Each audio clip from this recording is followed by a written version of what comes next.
Hello everyone, this is Darwell20 and welcome to episode 7 of Darwell20's Let's Play of Not Too Complicated 2, where I'm melting down some blaze powder. So last episode we created a blazing doll and a DNA sampler, got ourselves some mob cages, and I even made a flux magnet in between episodes because I'm that cool. Oh yeah, magnet time. Easy to make, by the way. Totally just, now that we have lead from the nether, we can 100%, do the thing, right? And we had a redstone flux coil that we made in the past. This guy is doing a great job. Look how many blaze rods we have already. Just sitting here every 90 seconds, this thing runs.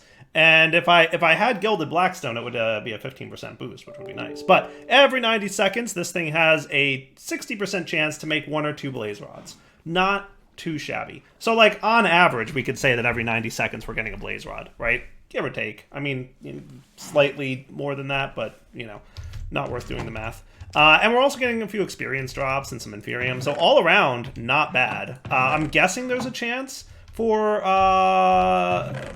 this head to happen. It says it requires the lightning upgrade, but I'm not sure if that's a Tinker's thing or if that is part of the mob cage. So let's look at caged mobs just to see. There's upgrades. Cooking cage upgrade automatically cooks cookable entity drops. Can be attached to a mob cage. That's cool. That's neat. Okay. Lightning cage upgrade. Okay, so this is part of this thing. Kills entities inside the cage with lightning. Can be attached to the mob cage. Cool. So it needs an end rod. And it needs shulker shells and block cords. All right. So it needs a shulker shell and an end rod. So we know that we're not going to get that probably until we get to the end. Kills entities inside the cage with arrows. Okay. Dragon scale. Oh, neat. I guess that's a drop. Oh, cool. Sponge fragment, nether star fragment. Oh, cool. Oh, so if you get the netherite DNA sampler to get a wither, he doesn't just drop nether stars. He drops nether star fragments that can be combined into a nether star. And it's only a 10% chance to drop. So... oh, but you get Insanium Essence at 100% chance? That's a little OP. With a 1 to 10 amount? Holy cow. That is bananas level insane. If you know Mystical Aggregate, that's a lot. That is like every 120 seconds you get at least 1, but up to 10 Insanium Essence every 2 minutes? Okay. Sorry, I was just getting a little excited. Wither Roses are only 16 EMC? Anyway, so that's cool. Star-infused netherite? Oh my goodness. From caged mobs? Okay. I have no idea what that's for, but I'm guessing something cool. Oh, that's how you get the diamond, or the netherite DNA sampler. Okay. So we need to do better Endforge and fusion crafting with nether stars and a netherite ingot in order to get this guy. So he's not as easy to get as you would think, but still, at some point we will be doing that, absolutely. Oh, hey, look what grew. Yay. Always excited. Nice. All right, cool. I do like having a magnet on a skyblock. It is definitely worth. So now that we've got a little exposition out of the way. Oh, cool. We got liquid experience from that too. I don't know how that happened, but sweet. Really? How did we get essence? Is that leftover from last time? Was essence sitting in there from before? Or is there a chance that we get that from melting? I guess it might be left over from before, or something happened. But anyway, what I'm doing is I'm going to drain all that blazing blood directly into our seared fuel tank so that we're ready to melt seared stone. Cool? And we're going to want to be conservative with this stuff. Not that it's hard to get. I mean, at this point, it's really not hard to get, I would say. Now, what can I do with essence? Can I drain you in a way that makes some kind of sense into, like, drops or something? I'm assuming... oh, it can make basalt's powder. It can make blaze dust with sulfur dust. I know that. I can make a lot of things. Sweet. Can I get it back into an ingot form? No. So you know what I'm going to do just to get rid of it? I'm going to throw a little bit of sulfur dust in there. Does this stuff have EMC, by the way? Sulfur, not EMCable at all, I presume. Just to empty the tank without wasting. Sweet.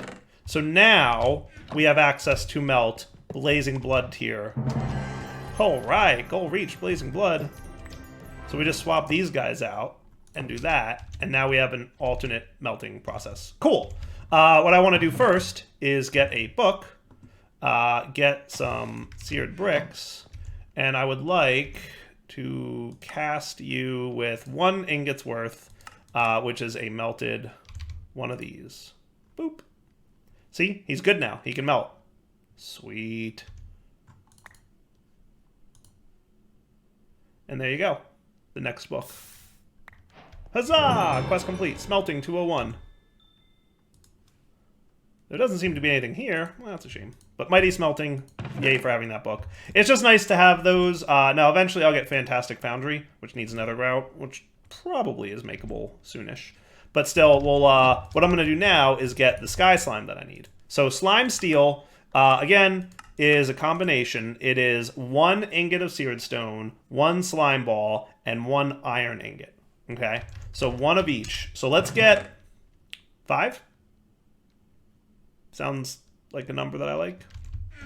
Is there no more grout? Did I use... Was that the last of the grout? I wasn't really paying attention. Probably should have been. Probably should have been. That's alright. We'll just get a little bit more sand and clay. Get a little bit more grout. And then we want iron.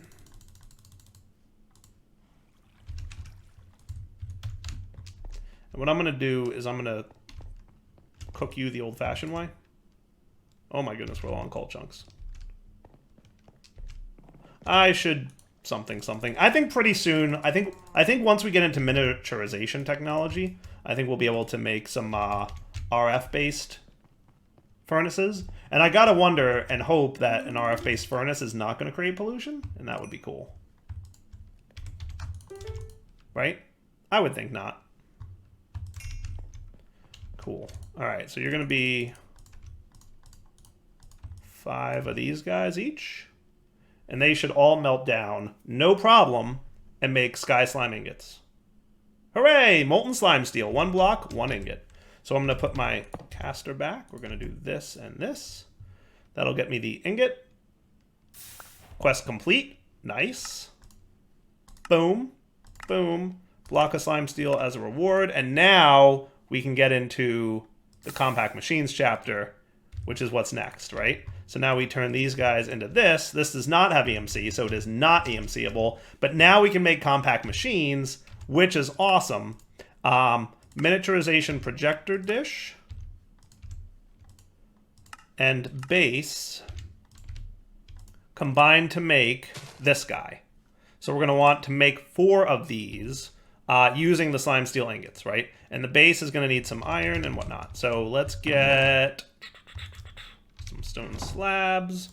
So you need 1 stone slab. Okay, that's not bad. Diamonds. We're going to need some iron. What else do we need? We need some ender pearls. I know that much. And probably a healthy amount of redstone and quartz. Handful of diamonds. Redstone, quartz. Yeah, let's get started here. Now, have we done ender pearls yet? We haven't. But what we can do is this to make ender pearls. Hooray, quest complete ender pearl. And learned, because ender pearls have EMC. So equivalent exchange. Oh, cool. 4 ender pearls as a reward. Nice. And then we can also combine those ender pearls with the blaze dust that we have access to now to get the eyes of ender that we need. So we need 4 of these. Do I have any glass panes? I do. So 1 of you to make this. And that's the 4 of those that we need for the 4 field projectors, right? And then the bases we get 4 of at a time. We're going to want some sticks. And then we're going to want 3 of these. And 1 of these. And boom, 4 of those, right? And now we just need 8 sets of computer chips. Okay? 8 sets of computer chips. So we're going to need 16 redstone comparators. Am I right? Am I mathing this correctly? Because each field projector makes 1 at a time. So 8 computer chips, 16 comparators, 8 hologram emitters, and 8 daylight sensors. And we'll be right back. And 8 diamonds. All right, guys, we are back. And I did a couple things off camera because in between clips here, I had to do some stuff and I couldn't record what I was doing. So I was just doing some like side things, right? Little miscellaneous tasks that make my life a little bit easier to not necessarily do on camera. So things I did, real quick, just to recap. I made myself some gadgets. Building gadget and exchanging gadget will make my life a lot easier. As a result of making the exchanging gadget, I made myself a nice little chisel and replaced the ground floor here, as you can see, with some Celtic bricks rather than stone bricks, right? So Celtic, not really sure, but you get the idea. Also, made myself a backpack, which is cool. So iron backpack, the backpacks mod in this pack is awesome. Sophisticated backpacks, very easy to make, just needs a little leather string and a chest. So easily done. Upgraded it to the iron tier. We can also upgrade it further if we want to gold, and then eventually diamond, and eventually netherite, and that's about it. There's a bunch of backpack upgrades you can put in this one. All kinds of neat stuff. The one I chose to go with is going to be, if we right-click the backpack, it'll open, the advanced feeding upgrade, which is pretty cool. It was easy to make, just needed some carrots and melons, which I grew with a watering can, and a golden apple, so at least a little bit of EMC, but not too bad. And then a diamond to get the advanced version. The advanced version gives you access to these options. Only feed when the player is hungry enough to only waste half the hunger points of the food at most. So you'll notice it hasn't fed me yet, because it'll feed me once we get to about 2 ham hocks. And then also feed the player immediately when hurt, ignores hunger setting when player is not at max health. So basically, if I was hurt and didn't have full health right now, it would feed me even though my hunger bar isn't low enough. So that's pretty neat. You can also put this in a backpack slot in here, in the, what's it called? Curios slot. And you can open it with a hotkey. I set it to B because that's what I usually use for backpacks, and that's pretty cool. So if I run around and jump around here, once we get to about 2 empty ham hocks, I'm thinking it'll automatically feed me, and that's kind of cool. And then, like I said, if I was low on health, it would also automatically feed me. Might be less than 2 ham hocks. Oh, there we go. Boom. Ha, cool, right? How great is that? I love it. And then I can open up the backpack and put a whole bunch of stuff in there. How nice is that, right? You can throw, like, you know, some tools and whatnot in there. I think that's great. The only thing we're going to have to check is to make sure that the backpack doesn't fall on the ground when I die and actually goes into the gravestone. I'm hoping that's the case. We'll probably test that at some point to find out. We'll see. But hey, guess what's ready? I am ready to make my field projectors. Nice. Boom. Dun, dun, dun. I feel like that's pretty fantastic that we completed this. We get some experience droplets for that. So the field projectors is from a mod called Compact Crafting, which is basically based on the old Compact Machines crafting mechanic. Basically, the person who made this mod made a customizable crafting mod based on that crafting mechanic. What's also cool about this is there's a couple other blocks that you can get. You can get field proxies, one that does a rescan and one that does a match. I'll tell you what these do after Googling them. I found out the match field proxy, basically you shift click, you make the field proxy, which is just a base with a piece of redstone. Then you shift click the item that it gives you, this thing, onto a projector to bind it to the field. And what it'll do is, when it detects that the field has a fully ready to craft mechanic, because remember, these guys, the way they work is you build a multi-block in the world and then toss an item in. So basically what the redstone field proxy, the match field proxy does is when there's a valid recipe inside, it will emit a redstone signal. So it's useful for when we get to automating it, right? The rescan field proxy, I think if you give it a redstone signal, it will force the projectors to rescan the field to like double check that the blocks are valid. The reason you might want to do that, according to the website, is some automation blocks that like build blocks in the world for you don't always trigger, I guess, block updates, which would cause the projectors to not realize that they have a valid craft. So the field proxy rescan is like a, hey, double check that for me, make sure it's good. So just a couple cool things that I think will be useful when we get into automated crafting. But we now have miniaturization field crafting, which gives us access to fluid cell frames. Huge. We also have access to machine frames, which is super cool. We are going to need a lot of steel. Holy cow, that is a lot of steel. My goodness, that's a lot of steel. 16 blocks of steel to make a single machine frame? We are going to need a lot of that. Holy cow. That is bananas level. We can also get machine frames from Mystical Agriculture. We can get machine frames from RF Tools Base. That's going to need some dimensional shard blocks and some plastic and cobalt. My, these things are expensive. Holy cow. Redstone Flux cell frames need lots of electrum and lead. And an electrum gear. That's cool. So that'll be like energy storage, right? The pity machine frame from Industrial Foregoing is going to need some redstone ingot blocks and some treated wood planks. Okay. The ME controller looks very expensive, by the way. It's going to be a little while before we get into an ME controller, but basically we need crystalline blocks. We need 44 crystalline blocks, and each crystalline block is 9 crystalline ingots, and each ingot is, well, 2 nether stars to 4 ingots. So you do the math, lots of nether stars needed to get into Applied Energistics.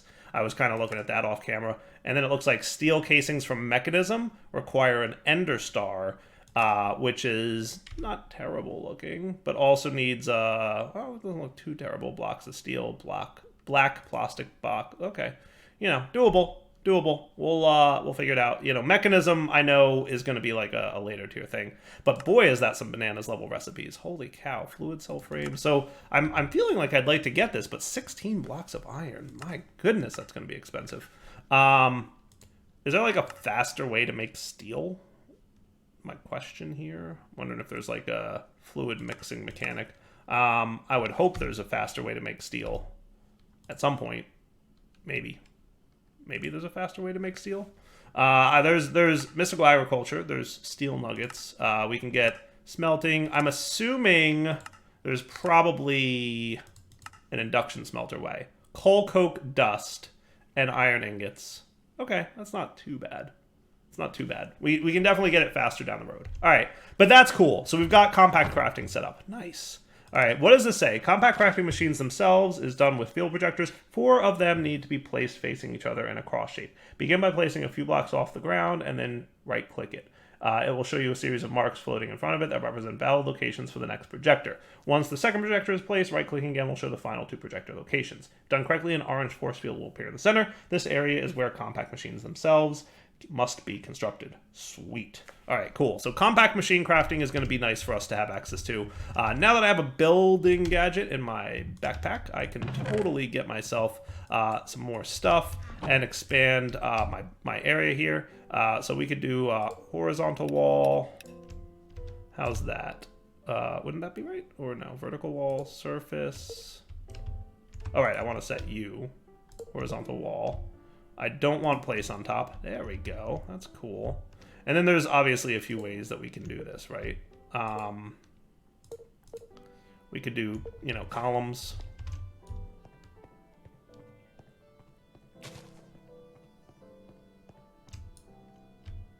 How cool is that, huh?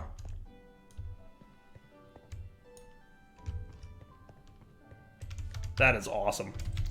Thank you, building gadgets.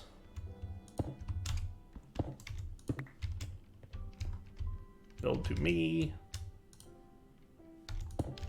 Sweet. Now we're probably also going to want to have some semblance of lighting here. Don't forget we do have access to the Ferro Flare Lantern, by the way. So that's a thing to keep in mind. We might want to just start spamming Ferro Flare Lanterns rather than torches. Because they're not too expensive, right? 100% doable. Now, I don't know exactly how good... So let's do another horizontal wall here. Let's go out 4 more blocks. I feel like would be cool. We're going to need a few more of these chiseled blocks. Do we have any more in here, or did I grab them all? I grabbed them all, but that's fair enough. I can get more stone. I can get my chisel. Put the chisel away. Oh man, I'm loving it. We are already in a good place with this stuff. I might just start doing the Ferro Flare Lanterns. Why don't I get a couple of those and make my life a little bit easier? Then I can get rid of all the torches, and that's just super not something I need to deal with, right? I think that's fair. I think that's fair. So Ferro Flare Lanterns were 2 gold and a glowstone, right? Oops. Let's get 3 of them.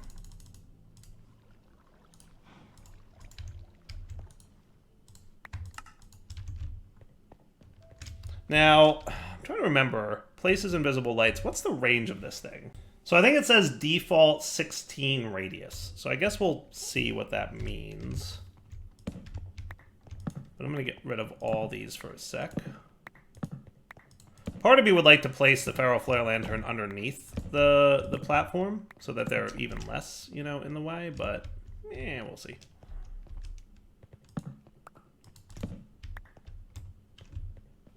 Yeah, so there's the ferro flare lantern up there that's going to expand out to this area a little bit. So I'm just going to stick this guy.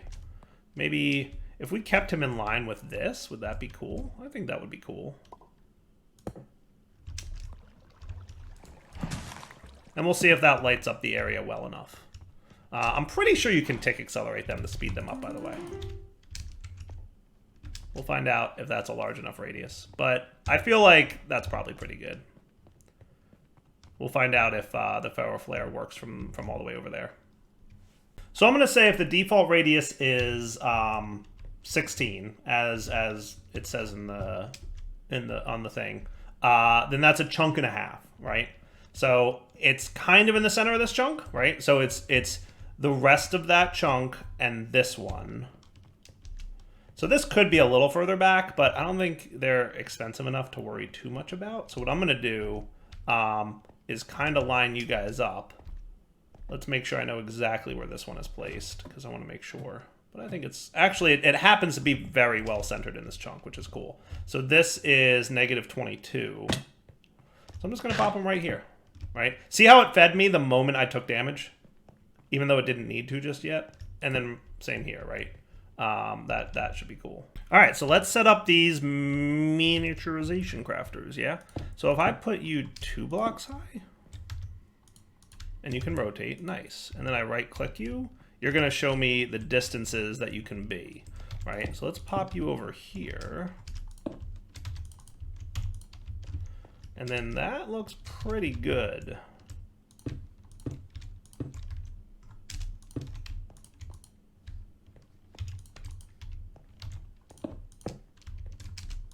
And this might get its own dedicated room at some point, but we'll see.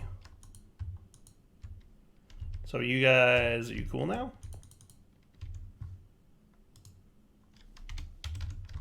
Are you cool?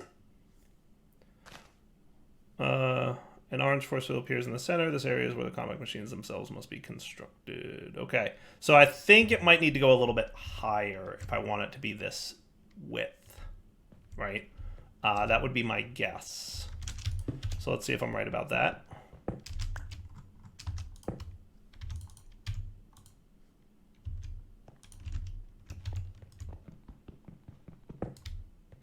Basically, I'm going to put them 1 block higher for all. And I don't know if it needs to be this big of an area.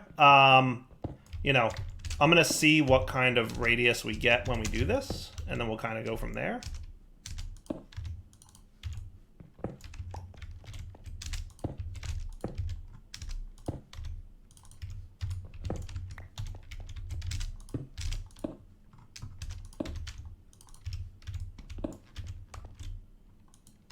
Are you guys cool or what?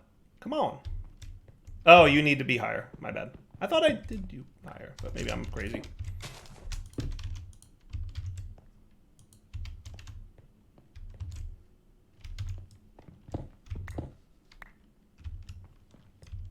You know, for a split second, I thought that I was about to vein mine my platform, and then I'm like, nope, I'm good. Do you really need to be that much higher?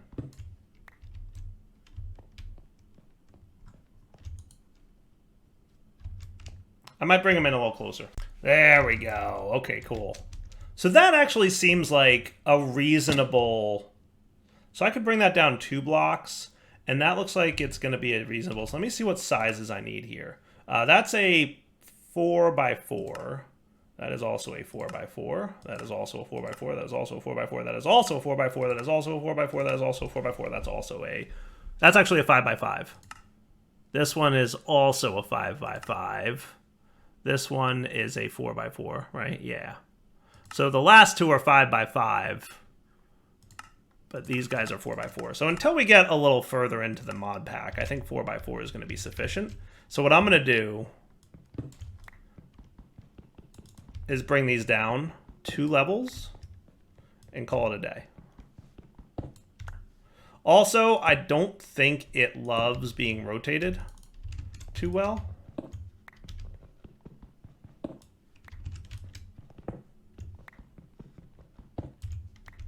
So if I hit you, then you want to be there.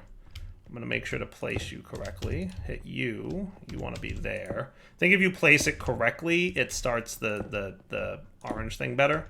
So check this out, right? If you place it this way and then rotate it, it won't activate, is what I'm learning.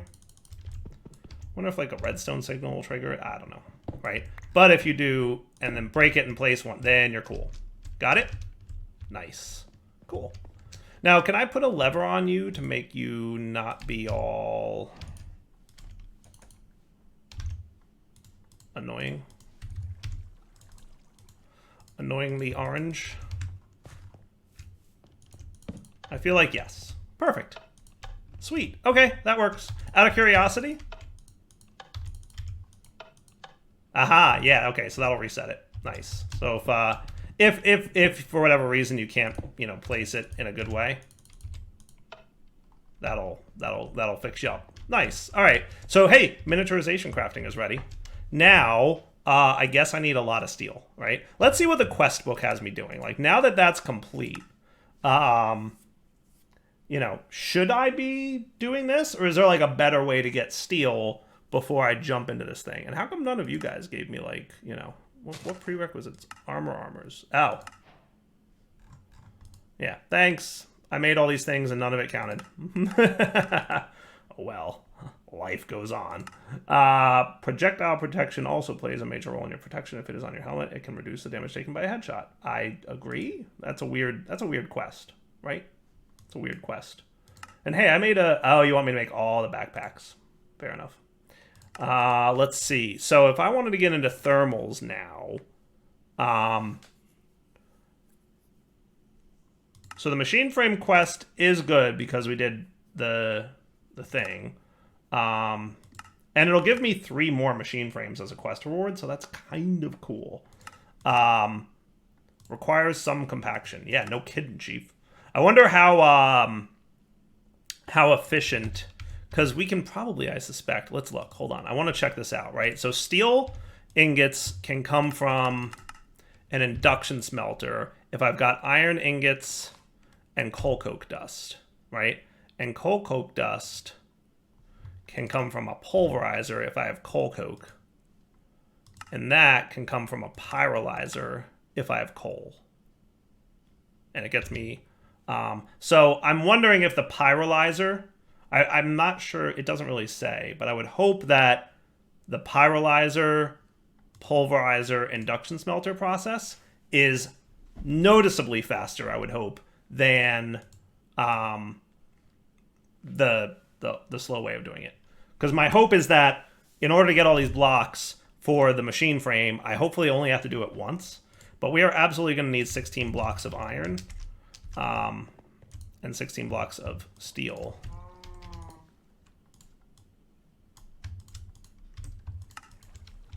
Okay.